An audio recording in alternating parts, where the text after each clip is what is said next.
ओम नमः शिवाय। सावन का महीना भगवान शिव और माता पार्वती से संबंधित क्यों त्योहार लेकर आता है। सावन का महीना शिव को अत्यंत प्रिय है। इसी महीने माता पार्वती से संबंधित हरियाली तीज आती है और उनके प्रिय नाग से संबंधित नाग पंचमी का पर्व भी। आज के दिन मधुश्रावणी पर्व भी है, जिसे सौभाग्य कारक माना गया है। यह त्योहार बिहार के मिथिला क्षेत्र में मनाया जाता है। आइए जानते हैं मधुश्रावणी पर्व के बारे में और उनकी 5 बेटियों के पिता बनने की कथा भी। सावन मास में ही भगवान शिव ने माता पार्वती की तपस्या से प्रसन्न होकर पत्नी रूप में स्वीकार किया था।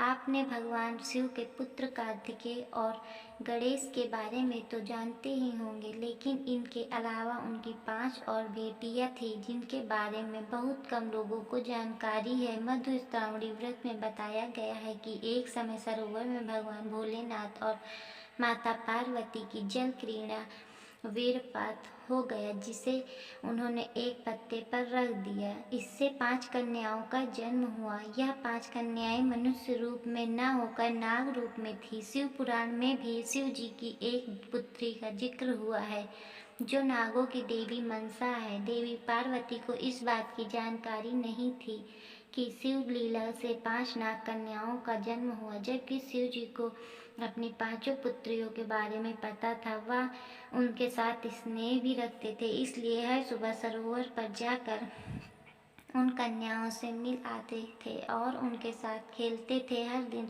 महादेव के सुबह सुबह सरोवर पर चले जाने पर माता पार्वती के मन में शंका के बीज अंकुरित होने लगे, इसलिए उन्होंने तय किया कि इस रहस्य को जानकर रहेंगे।